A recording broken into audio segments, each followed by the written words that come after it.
And without further ado, I would like to pass on to Professor Prof Dunbar, who is at the University of Edinburgh Professor of Celtic and Scottish Studies. He's also a Program Director for Gaelic at Bilingualism Matters. And without his, I don't want to say intervention, but initiative, let's say initiative, we wouldn't have this event today. So thank you very much, Rob, and I'm passing on to you. Thank you. Hapalet gmór cat am an dáchas go bhfuil se bhúla am chlíonjin agus bevalium fáilte chríal chud ar a bhúla fescar a dú am an dáchas go bí fistrachug índanoch agus fémal ghuiomh agus haisnúla díana fiúr ris na cára an bhisacin fescar a dú chuideoch.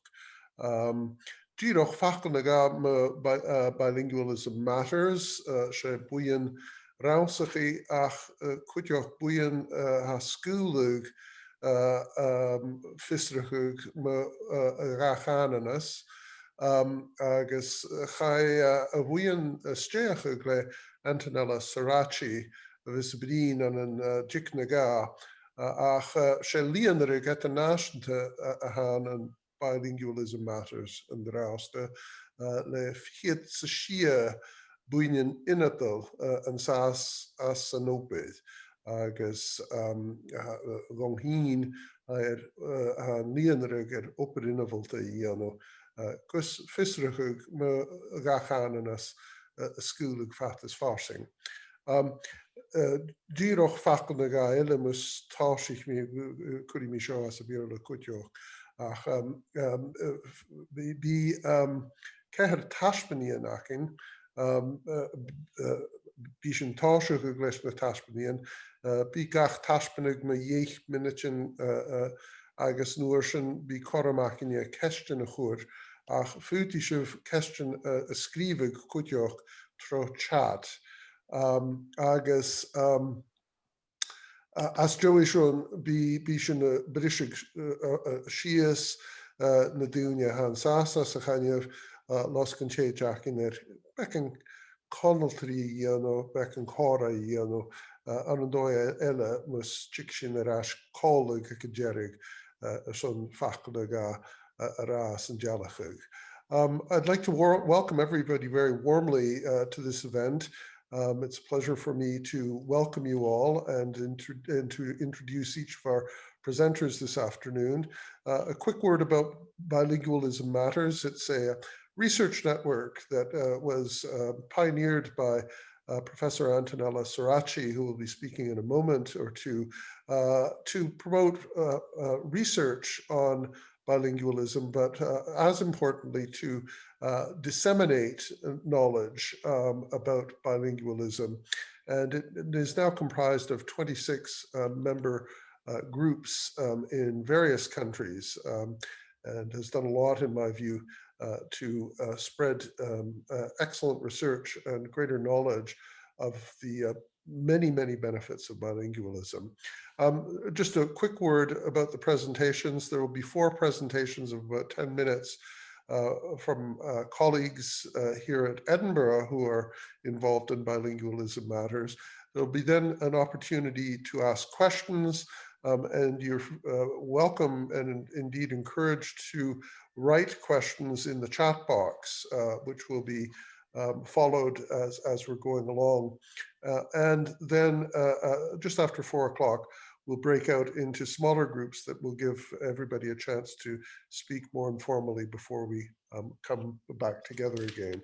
So I'd like to start by welcoming Professor Antonella Sorace to get things started. She will speak on joining the dots, attitudes, language, and cognitive effects in Gaelic speakers. Antonella, falchorst, agus sanahama de Ghàidhlig. Thank you very much, Rob, and welcome to everybody. I'd like to start from some obvious considerations, and then I'll move on to the less obvious. So Gaelic, like many other minority languages, have to often contend with the issue of usefulness. What's a useful language? What makes a language useful? And of course, there are many different ways, a language can be useful. A language can be useful from an instrumental, from an economic point of view. It can be useful from a social, a cultural point of view, and less well known, it can be useful from a cognitive and linguistic point of view. As a linguist, I would like to say that the preservation of linguistic diversity is absolutely important, and I would put that almost at the top.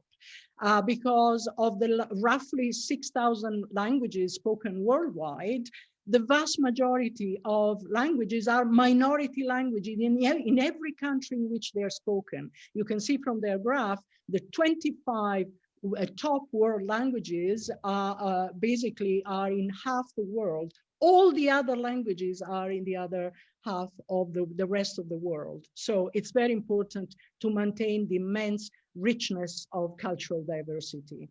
From a linguistic and cognitive point of view, which is my field, I'm not going to spend any time on justifying these findings that have been reported by research, but we know that bilingualism gives children an implicit understanding of how language works and some inroads into early literacy. We know that bilingualism gives children an awareness of other people's perspective, and generally it gives bilinguals an ability to adopt other people's points of view. We know that there are effects on the ability to focus attention on what matters and ignore what doesn't matter. And we know that bilingualism gives cognitive flexibility and the ability to adapt to changing circumstances. Now, these benefits are found no matter what languages. So it's the fact of having more than one language that matters rather than which languages. And so from this point of view, there are no useful or not less useful languages. Now, these benefits are not automatic. They don't happen. They are not always found in all bilingual children, in all bilingual contexts, because bilingualism is a very complex phenomenon and many other factors play a role. And this is where we are going to go now. So which factors matter? Well, we know that exposure matters. So children need to be exposed to enough input in both languages, possibly from a variety of speakers, because being exposed to normal variation, people who naturally speak in different ways, is very important. But literacy is also very important in both languages, and positive attitudes. So this is what I'm going to focus on more about. So Gaelic medium education is very, very important. We know from an early study, we compared children in Gaelic medium education and children in English medium education on a series of well-known cognitive tests. What we found was that in 2 out of 3 tests, there was no difference between bilingual and monolingual children, but there was a difference in one of the tests. So in one of the tests, bilingual children were better than monolinguals. And this gives an idea of the fact that differences are not always found, but when they are found, they tend to go in favor of bilinguals. And this is, more generalizable. We know that Gaelic medium education is important also from an earlier study, not done by us, that compared Gaelic English bilingual children with Sardinian Italian bilingual children. Sardinian is very close to my heart because that's where my roots are. And what these researchers found is that both groups of bilinguals scored better than monolinguals in a series of cognitive tests, but the Gaelic English bilinguals scored higher than the Sardinian English bilinguals. And the reason that they hypothesize is that that's an effect of Gaelic medium education. There is no equivalent in Sardinia, no Sardinian medium education. Now, literacy and education matters. Positive attitudes matter too. These are the results of a recent study that we did where on Gaelic English bilingual children and children from migrant families, so children bilingual in other languages. And we interviewed children in depth. So we really talked to children. We wanted to see what they thought about their languages and their being bilingual in those languages. And we discovered that the children who achieve the highest score on cognitive tests are also those who have the most positive attitudes, are also those for Gaelic who come from Gaelic-speaking family and they are in Gaelic medium education, and generally they find themselves in an encouraging school and family environment. But also we found that we can't take positive attitudes for granted, and speaking to children is actually something that we should do more often. In a recent study that has just been published, we compared home speakers of Gaelic with new speakers of Gaelic. So home speakers of Gaelic who come from Gaelic-speaking families, and new speakers of Gaelic who don't come from Gaelic-speaking families, but learned Gaelic through Gaelic medium education. And to cut a long story short, we found that there are no differences between home speakers and new speakers with respect to knowledge of English.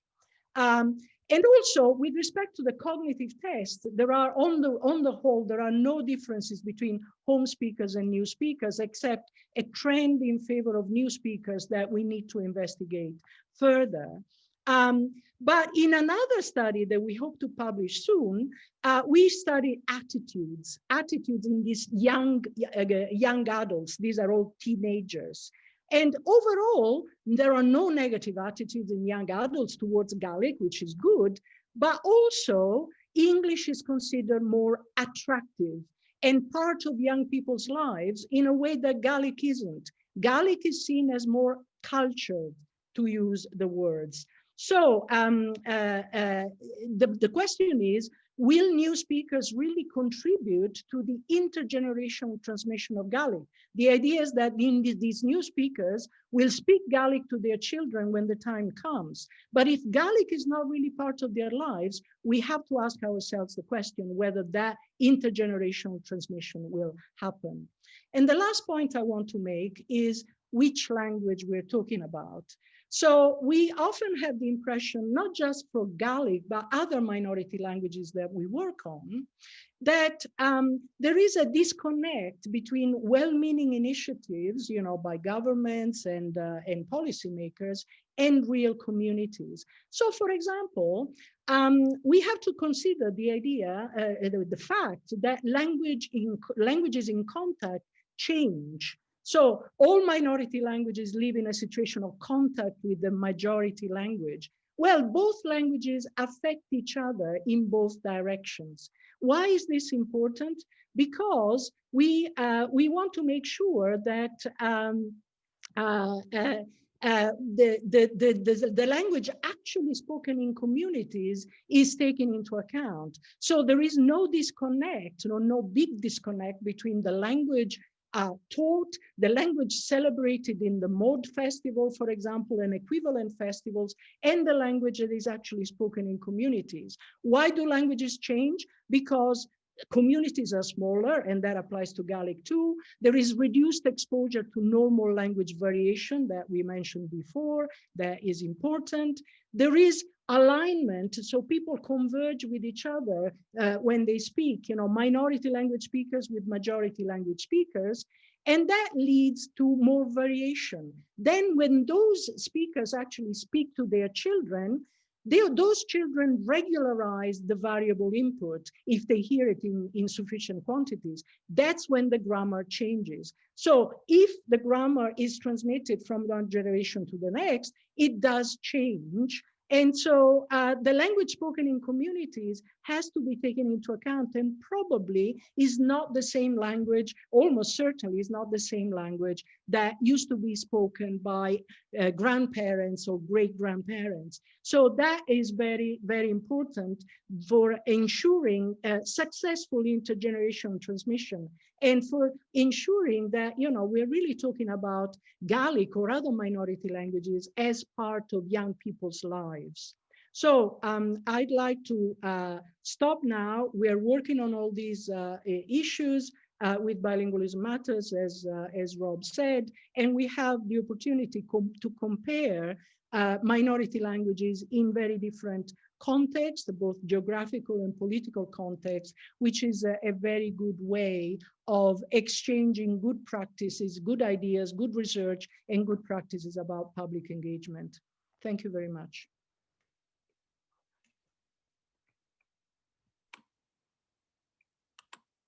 Tapelet gmór Antonella vashin uvasoch ein noch agus am cíneoch an bítar chestion agus puingen ag dúne ha gal pástas as an tachars and you.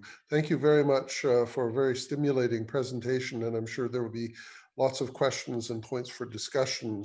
Our second presenter is Dr. Vicky Chondrogianni from the University of Edinburgh, also in the Department of Linguistics, and also a colleague in Bilingualism Matters. Volume Falche Chiel Chored Vicky Dolavrin.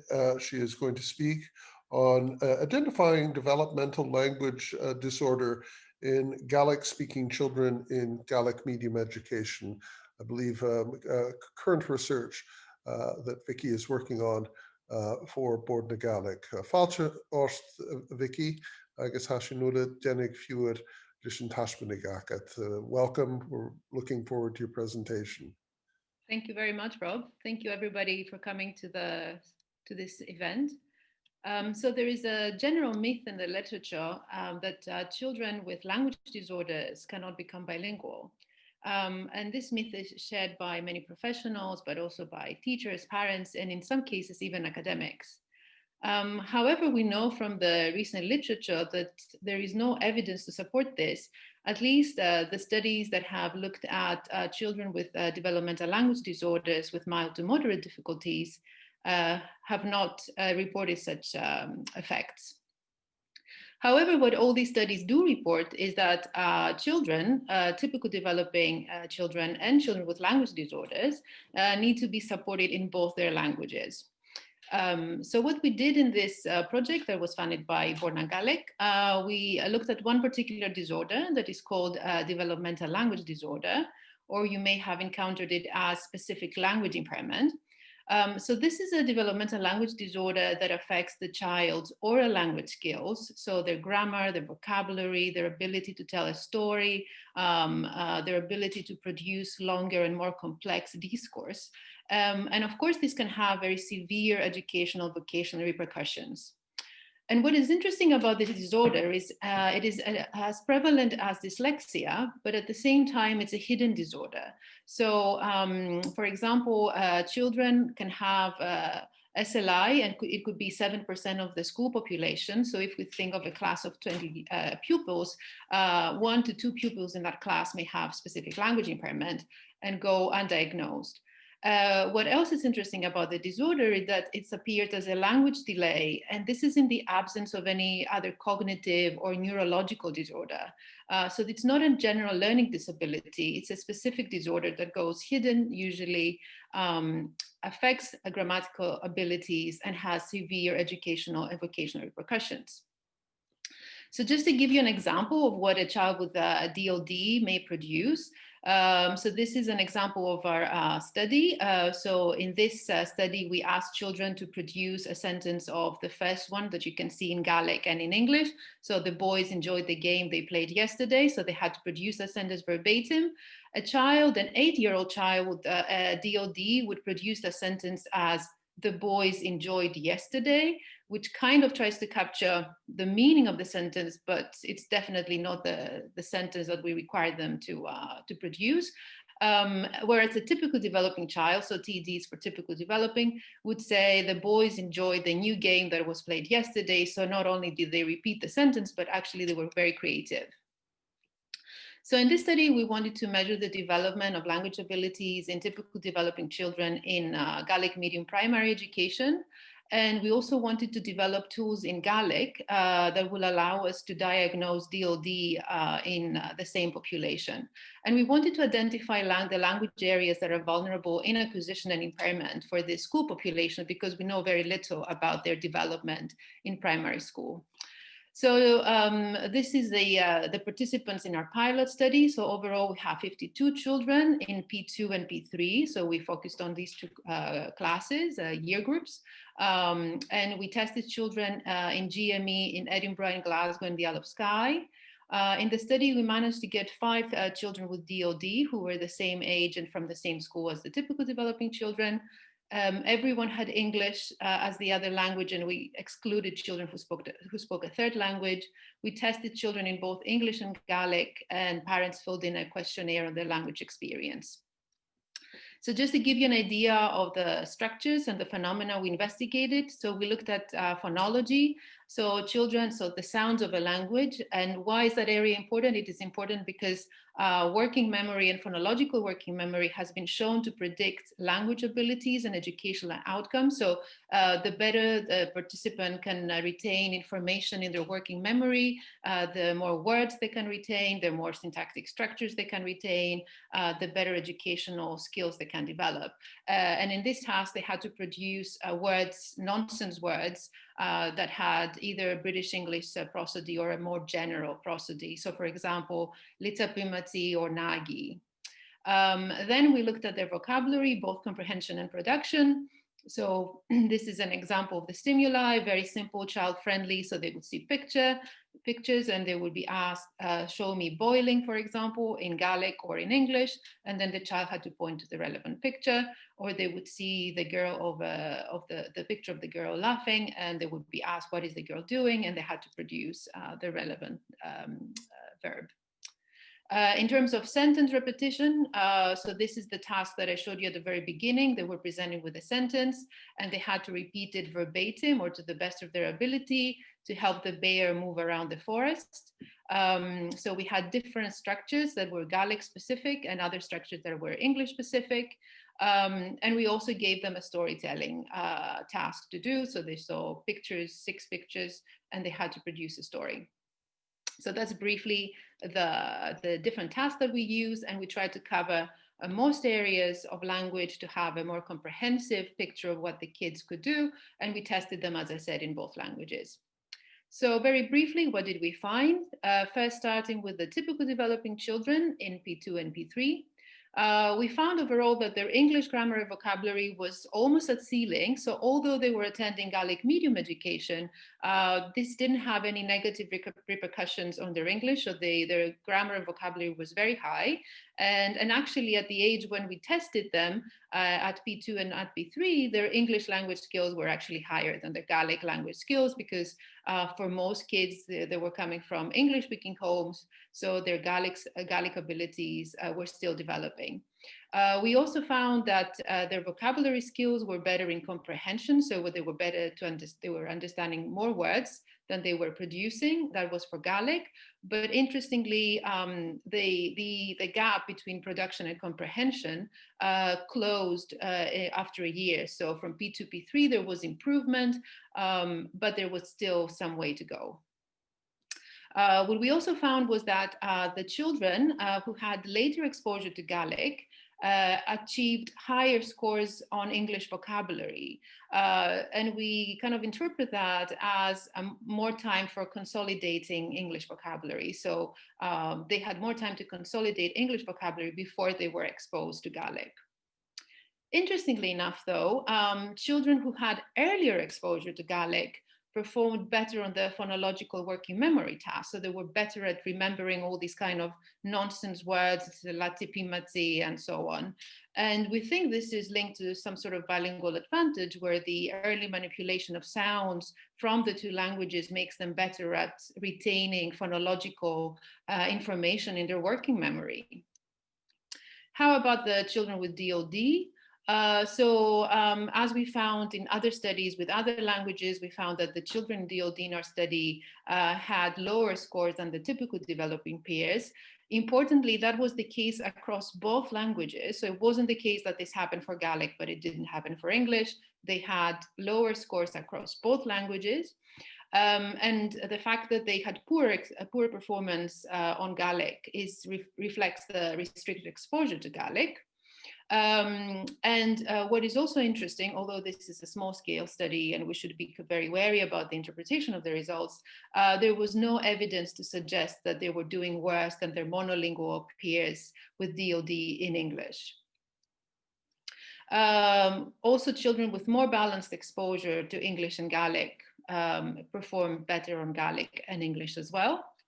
And the contribution of testing Gaelic, it has to do with the overall profile of children with DOD, because what we found in this study was that the Gaelic-speaking children with DOD, they were making similar errors to what we know about DOD in other languages. So they also had problems with complex structures, they couldn't find words very easily, they had problems with sounds and so on. So this study kind of contributes to the general nature of DOD. So in the future, we want to investigate a larger sample of typical developing children and children with DOD in Gaelic medium education. So now we've received funding from Borna Gaelic to test children from P1 to P5, so that we have a better kind of a view of the developmental trajectory of the children. And we also want to look at the different exposure factors and how they affect learning Gaelic and English. So this research would not have been possible without the funding from Borna Gaelic, but also my collaborators that you can see there, and of course the schools and the children who participated in the study. And if you have any questions, you can email me, you can see the email there. Thank you very much.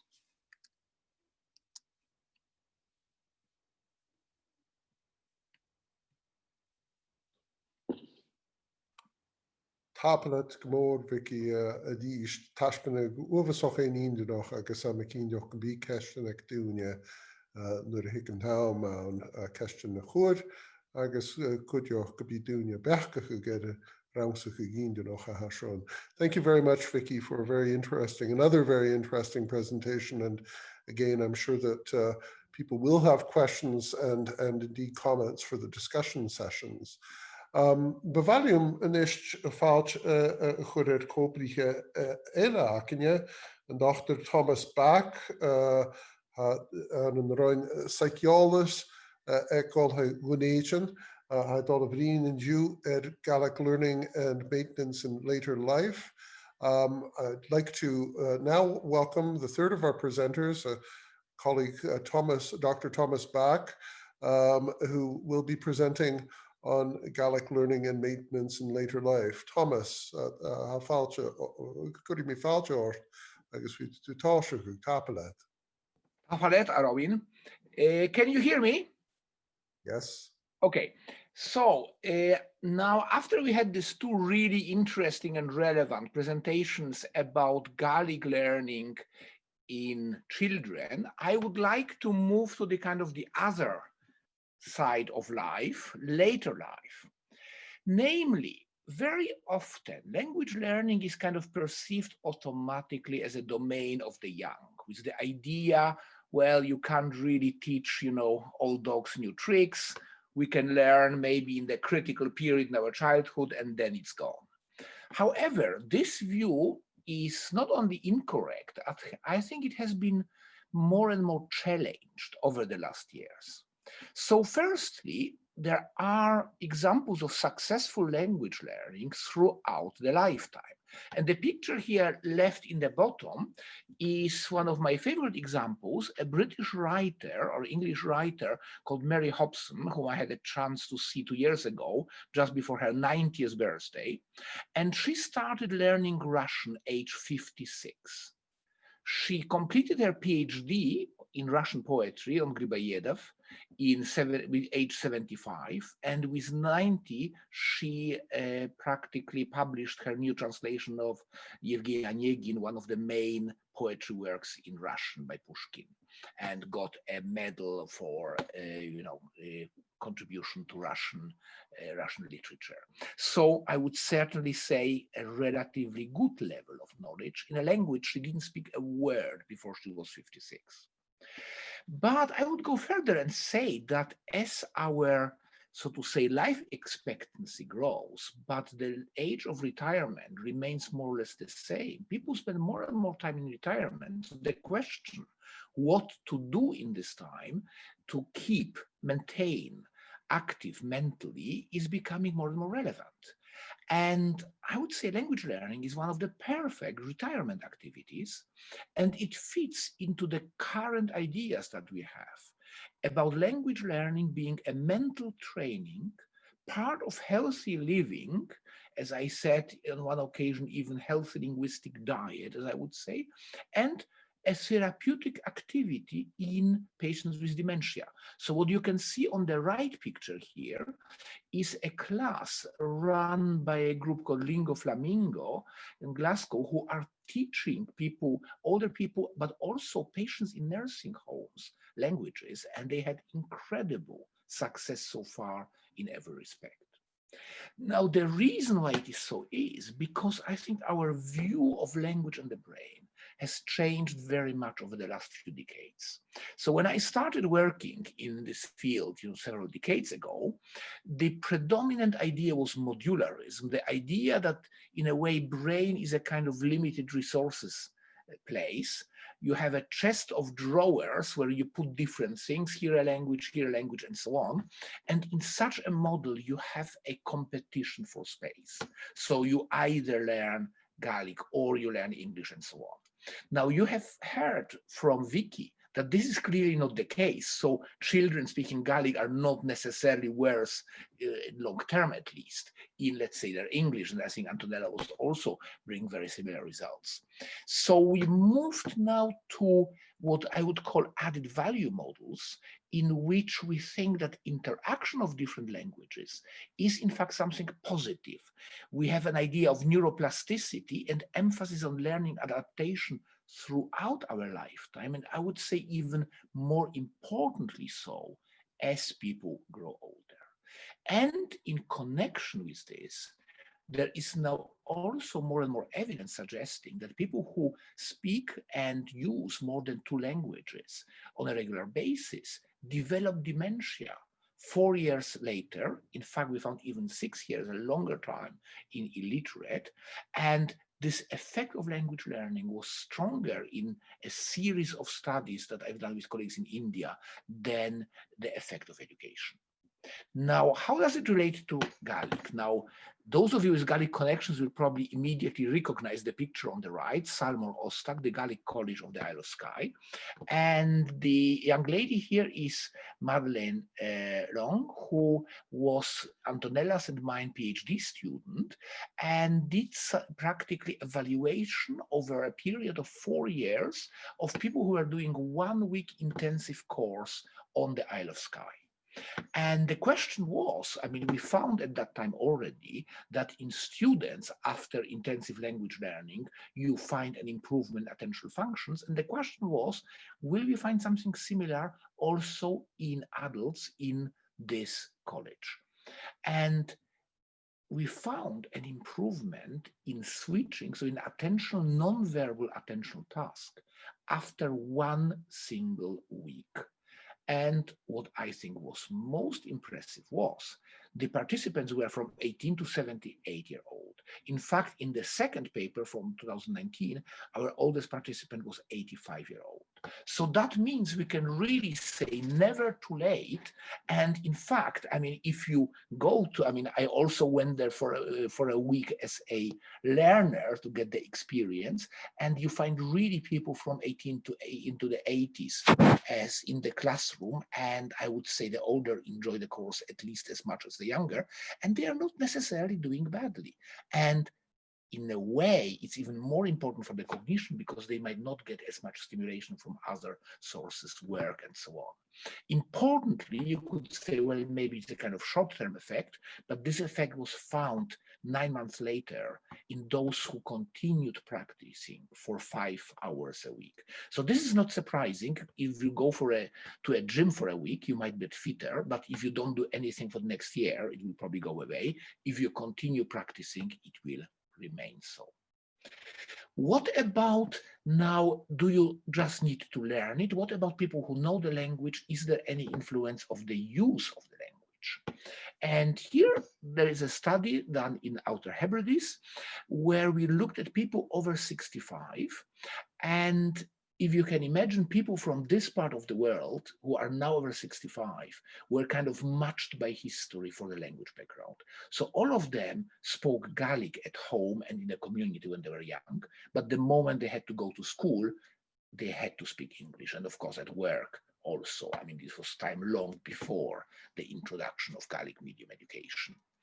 Now, in later life, so there is a kind of very, very similar, I would say, pathway for the first, decades of life. But then some of them practically continue to speak Gaelic. And in fact, one of the things I found fascinating is that there's a major change in language, pattern of language use after retirement, in that people who really wish to use Gaelic can use it much more because they are not at work. They can then choose which language they speak, and then they use Gaelic much more than they did for the previous decades. However, others didn't have the wish or the opportunity to use Gaelic very much. Maybe they were in an isolated community where they were the last Gaelic speaker left. And interestingly, if you look at the people who are, so to say, non-active bilinguals, you find that they are halfway in their cognitive performance between the active bilinguals and monolinguals. So from this point of view, knowledge is good, but use is even better. Now, the last slide and the last question I want to address is what happens when a person who speaks two languages is becoming older and then maybe develops dementia. And I have to say, after many talks that I give, I'm quite used of people coming up and saying, you know what, my grandmother used to speak, let's say, Polish and English, and then now suddenly when she's getting old and demented, she's only going back to their first language, only to Polish or only to Gaelic or only to Punjabi and so on. And in fact, I mean, the pictures that I have here and the link is to a play that was written and performed in the kind of first version, first draft last year in Glasgow by Arthur Donald. I mean, I don't want to risk pronouncing it incorrectly in Gaelic, but remember us. So it's a play about a woman who married Gaelic English bilingual woman who married an English speaker, and then when she gets demented, she starts speaking only Gaelic with everybody, whether they understand it or not.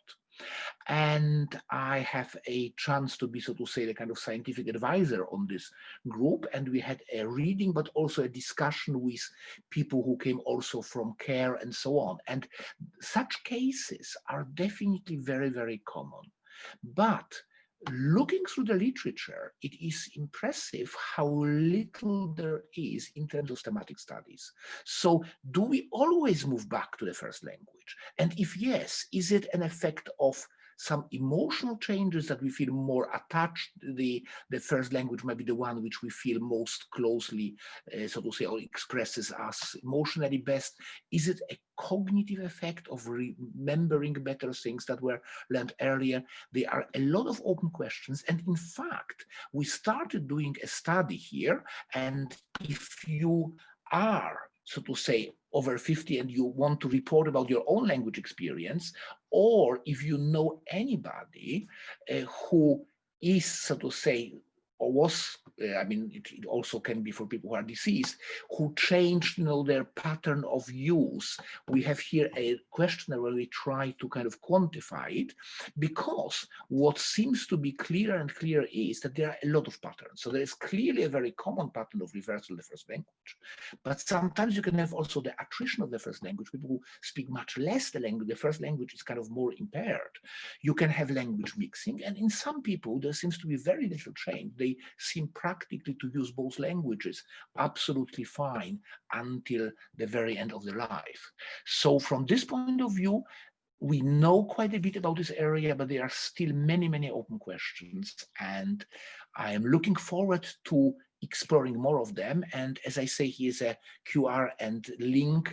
If you have any experiences, please, that's a survey which exists in forms for self-report, for a report on other people, family, friends, and so on. Okay, thank you very much, and looking forward to the questions. Tapalet gmór Thomas agus taispenig eile bhd le ingeach agus le lán fisrachi gwine agus amacíndach go bí question. Thank you very much, Thomas, for another fine presentation. And I'd like to thank all the presenters for sticking to the time limits, and I'll try to do so myself. I have prepared my slides in Gaelic. I will speak in English, but with some Gaelic as well, because I only have 10 minutes. I have to use my time as effectively as possible. And I'm talking about something somewhat different. Some of you may know that my work focuses on language policy, but also language legislation. And this is a very small piece of a much larger project, a book that I'm working on language legislation and policy for Gaelic in Scotland, Welsh in Wales, and Irish in the Republic of Ireland in Northern Ireland.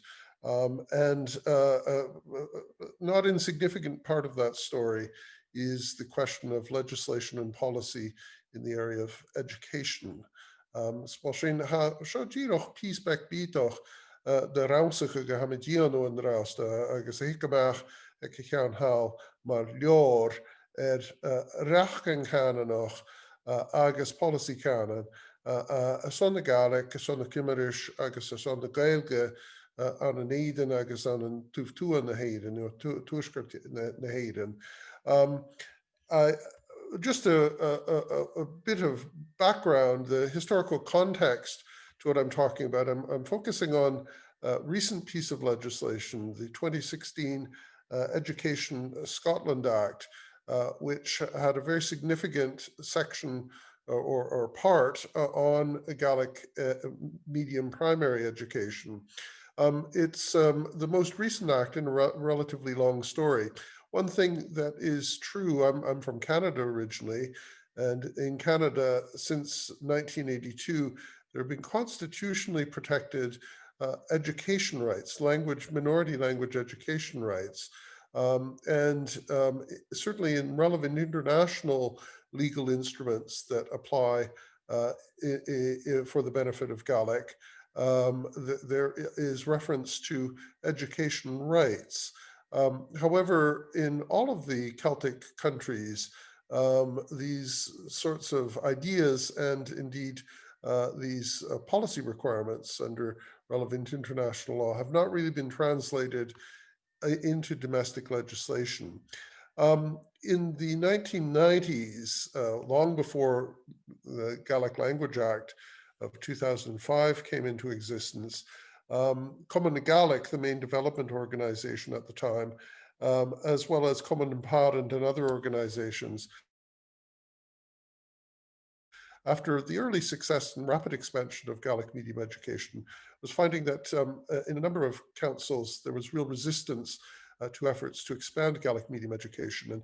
And without any clear policy or legislative basis, it was difficult to know how to resolve these issues in the context of intransigence.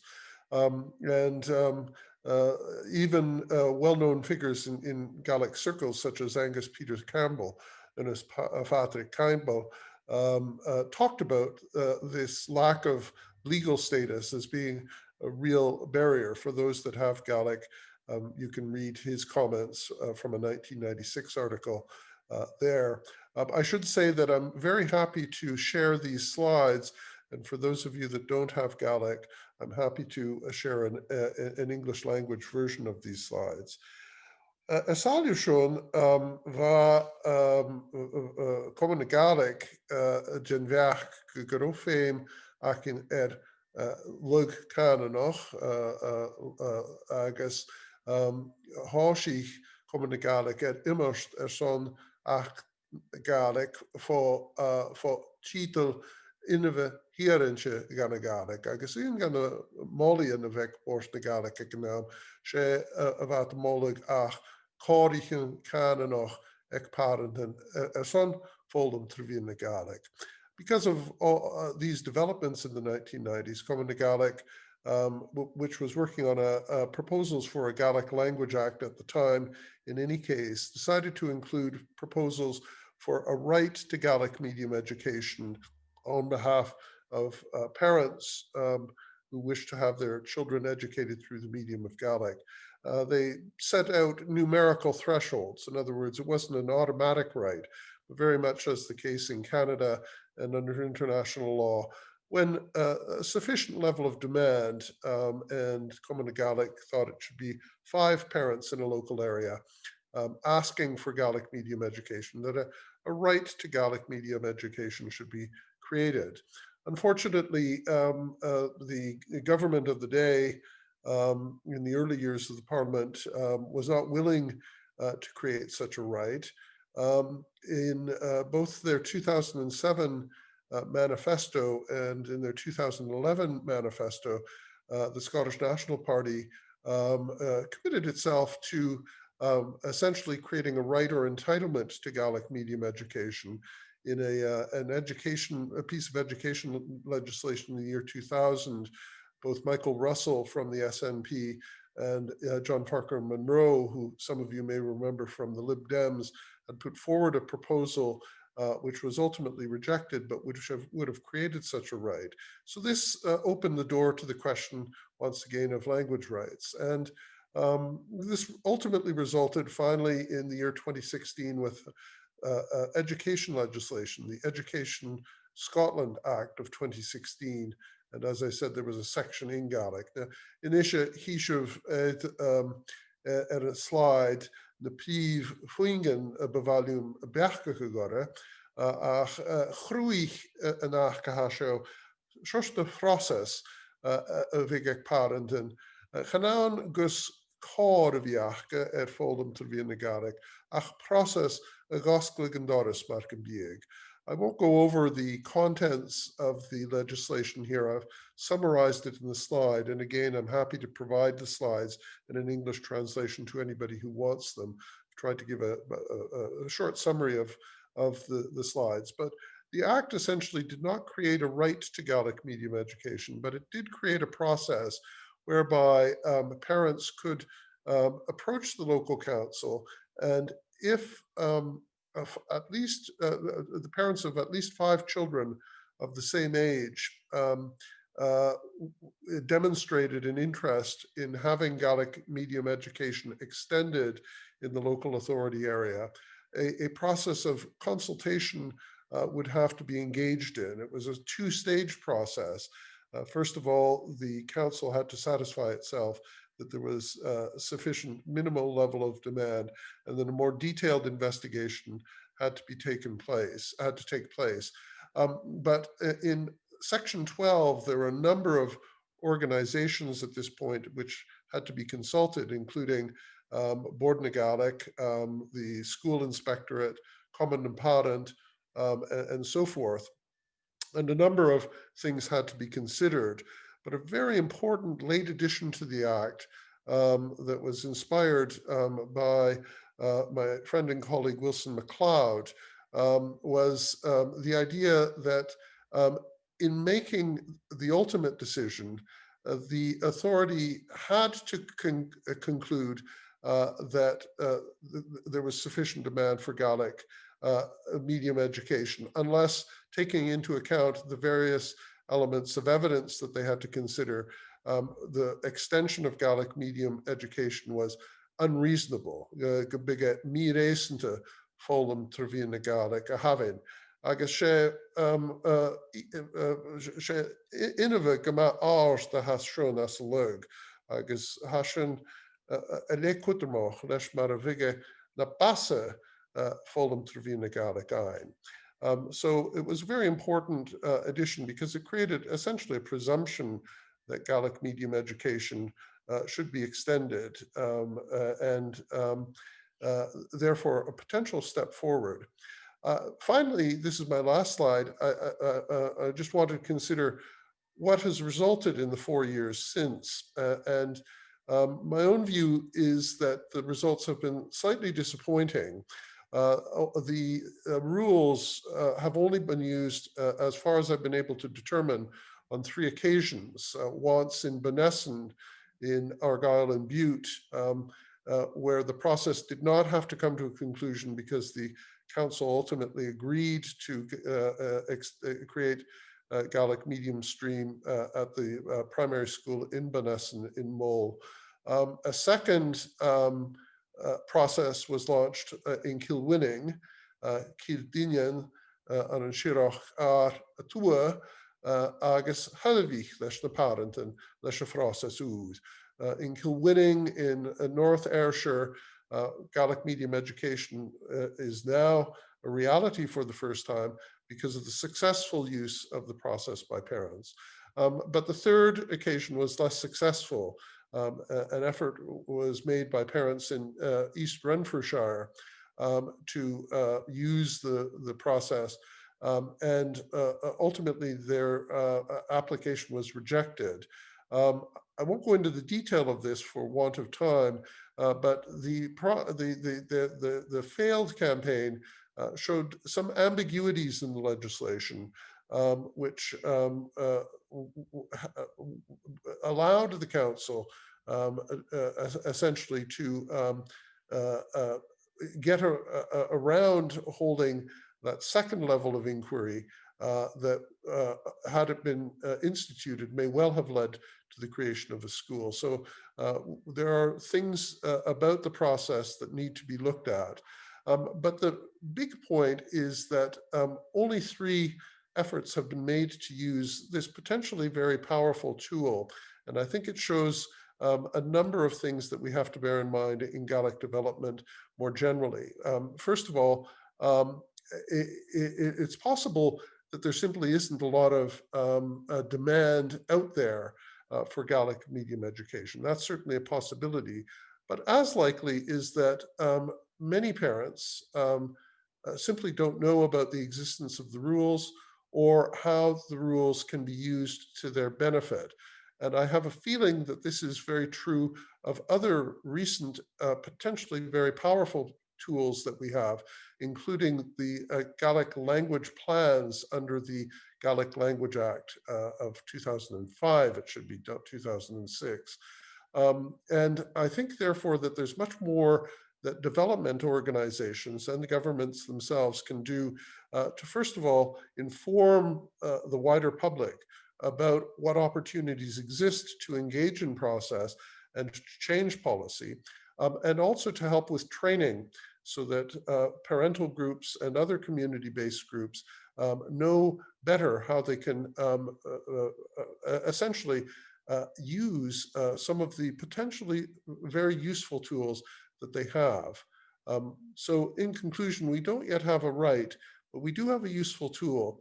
And the question that we now have to consider is how we can equip people with the ability to use these more effectively. Sinnachadh, me tálachtí go bhfuil sibh fáideach leor a bhí cáilear rinne háast, agus inis ha becanúneach as an question a chur gach duine a raon taispeanú. Thank you very much.